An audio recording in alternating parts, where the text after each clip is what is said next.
فاسألوا أهل الذكر إن كنتم لا تعلمون. Kalau orang beriman, dia tidak akan takut dengan cobaan dan ujian. Adanya penyakit, adanya wabah, ada yang lain. Biasa orang beriman. Bukan takut, sekarang ketakutannya yang luar biasa. Dan yang aneh lagi ketakutannya apa? Ke masjid. Ke pasar nggak takut, ke tempat kerja nggak takut, ngobrol rame-rame nggak takut. Tapi kalau ke masjid takut. Ini permasalahan iman ini. Iman. Sampai ada yang nggak sholat berjamaah, masjid ditutup. Kalau ke masjid pakai masker, kalau keluar nggak pakai masker. Ketakutan luar biasa. Sampai jarak saf sholat harus setengah meter. Siapa yang ngajarkan begitu? Siapa yang ngajarkan? Rasulullah SAW menyuruh untuk merapatkan saf. Rasulullah memerintahkan untuk membuka muka kita ketika kita sholat, nggak boleh tutup muka. Rasulullah yang suruh. Antum hati-hati, ini agama.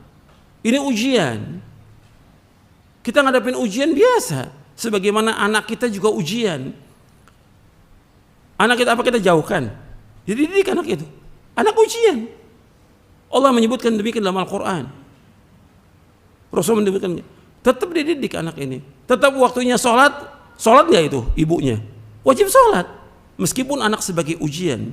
Begitu juga tentang wabah. Meskipun ada wabah, tetap wajib untuk sholat berjamaah di masjid. Tetap. Wajibnya rapat, tetap rapat. Yang suruh rapat saf sholat itu siapa? Rasulullah SAW. Disuruh untuk membuka muka kita ketika sholat. Yang suruh siapa? Rasulullah SAW. Kita ikut siapa ini? Ini ujian ini agama kita. Kita ikut Rasulullah atau ikut siapa?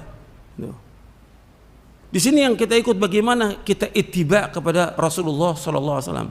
Pembahasan kita bab-bab sebelumnya tentang bagaimana kita mencintai Nabi Muhammad SAW. Mencintai dengan apa? Dengan kita ittiba kepada beliau. Ikuti perintahnya, menjauhkan larangannya.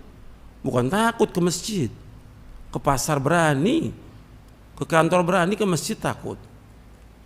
Jadi ini masalah ujian keimanan kita. Allah uji sebentar, nggak lama.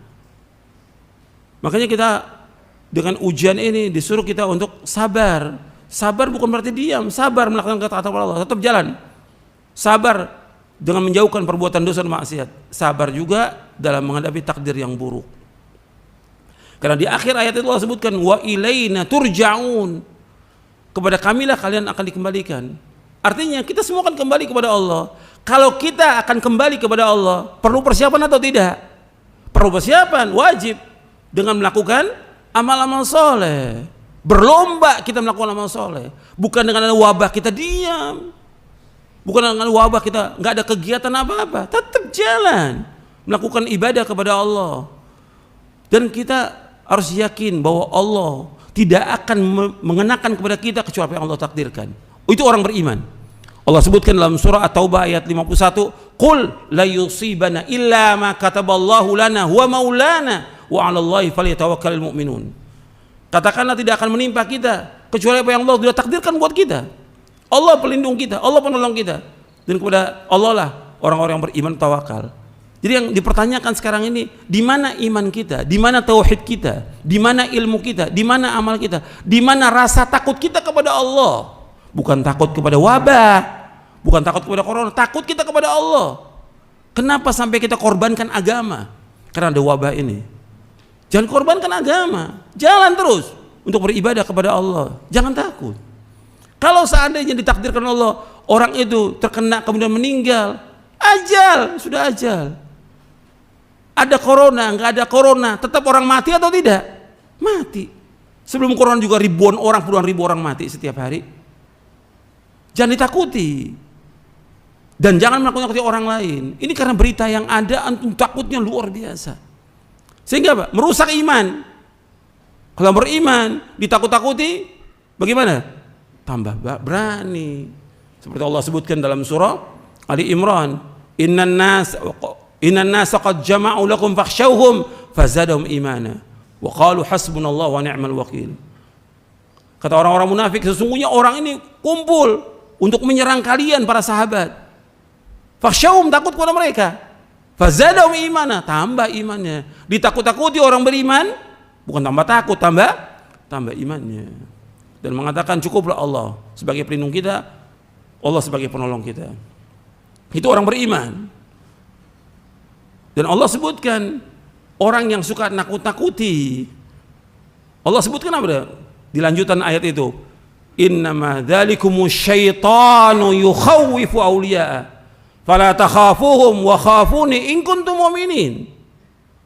Sesungguhnya itulah setan yang suka nakut-nakuti kalian. Setan, kata Allah. Fala takhafuhum, jangan kalian takut kepada mereka. Takutlah kepadaku, kata Allah, jika kalian orang beriman. Disuruh kita takut kepada siapa? Kepada Allah. Jadi ini ujian keimanan kita ini. Tambah enggak rasa takut kita kepada Allah? Tambah enggak tawakal kepada Allah? Tambah enggak kita menyerahkan semua urusan kita kepada Allah? Bukan tambah takut. Ini kan sekarang tambah takut kita. Ditakut-takuti dengan media yang ada, takut kita. Orang beriman enggak begitu. Hadapi biasa ujian, tetap ujian. Bagaimana kita bermuamalah dengan ujian yang ada ini? Supaya apa? Kita tetap bersyukur kepada Allah dan tetap sabar atas ujian ini.